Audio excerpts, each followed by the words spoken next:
So, my name is Nathan Lemigood, and I did my presentation on the Yardbirds.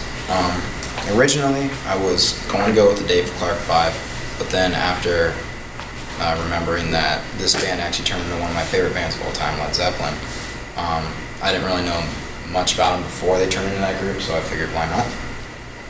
I got my sources from class notes that we took and from 3 different websites. I went on to YouTube, looked at some videos, went on to allmusic.com, and I also used some Wikipedia. And in looking through the background and the history of the group, I figured I'd give a little summary of what my paper was about.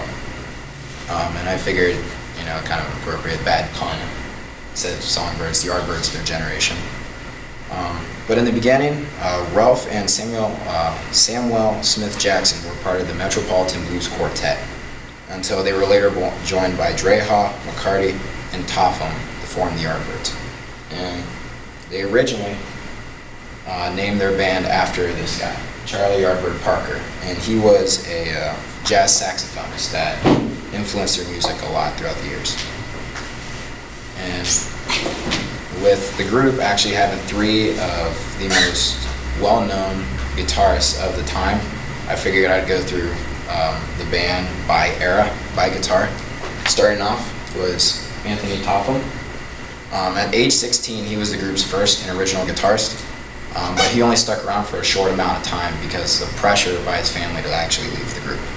So, after he was pressured to leave by his family, he was replaced by Eric Clapton.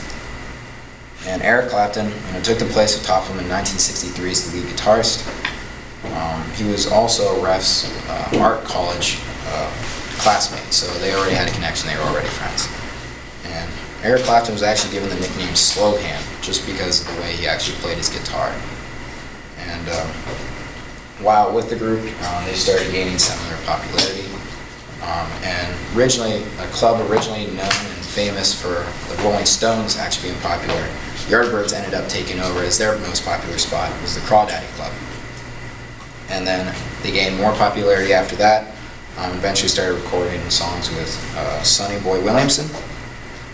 And while performing with Williamson, and as popularity kept growing, they changed their playing style from a straight R&B sound to more of a guitar and harmonica rhythm that they call a rave up.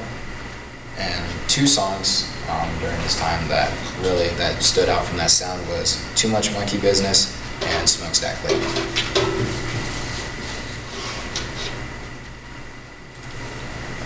Clapton ended up leaving due to frustration with the group. He wanted to stick with a more bluesy sound, but they wanted to keep progressing and being more commercial, so he ended up leaving, and they were joined in early 1965 by Jeff Beck, but the position was actually originally offered to Jimmy Page, but Jimmy Page suggested this guy.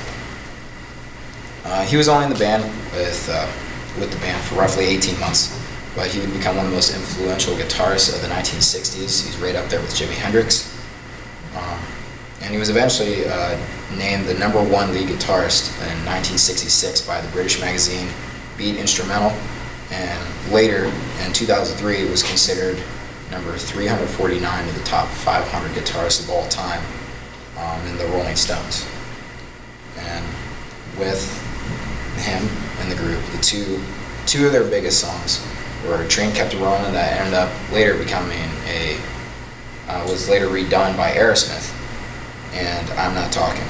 And Beck in these songs was able to use fuzz and distortion to help amplify and create somewhat of an exotic kind of twang in the songs. And Samuel Smith, one of the guys that originally joined, he was with Ralph and that quartet, ended up leaving the group. He was the bassist, was later joined by Jimmy Page. And Dreha switched from his position. Well, after Jimmy Page joined, they kind of moved the group around a little bit. Dreha switched from his original position from rhythm guitar to bass, and then Page decided to join back on the lead guitar. And with Jimmy Page and Beck in the same group, there wasn't entirely any major songs, but the one was Happenings 10 Years Time Ago.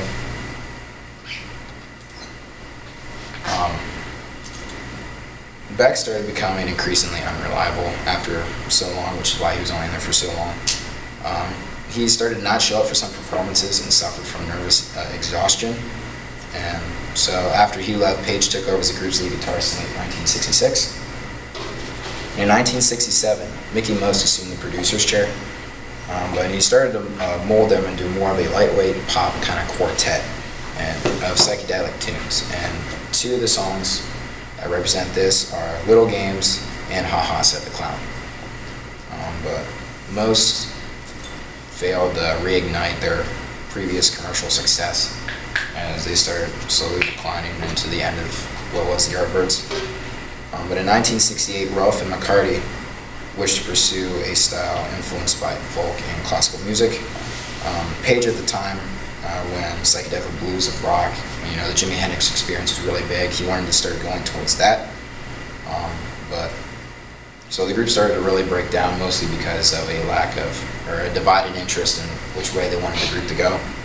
But the last great single that was considered the best of the Page era was Think About It.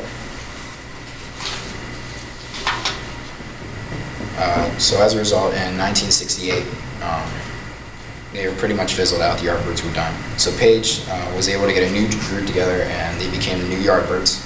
That was Jimmy Page, John Bonham, Robert Plant, and John Paul Jones. And at the start of the New Yardbirds, they were getting criticism mostly from Keith Moon, and said they would go down like a lead balloon. So as a result, they changed their name to Led Zeppelin. And this is the Yardbirds, I think about like 1966. And that's Ralph. Right there is Jimmy Page, Samuel Smith. Beck is on the far right with the long kind of creepy hair. And Dre Hoff is right in the middle, right to the left of Beck. But in conclusion, throughout the 1960s, the group had gone through many different transformations in music, sound, and style. After originally being formed around the roots of blues and American R&B, and as a result, you can say that they were the Yardbirds of their generation.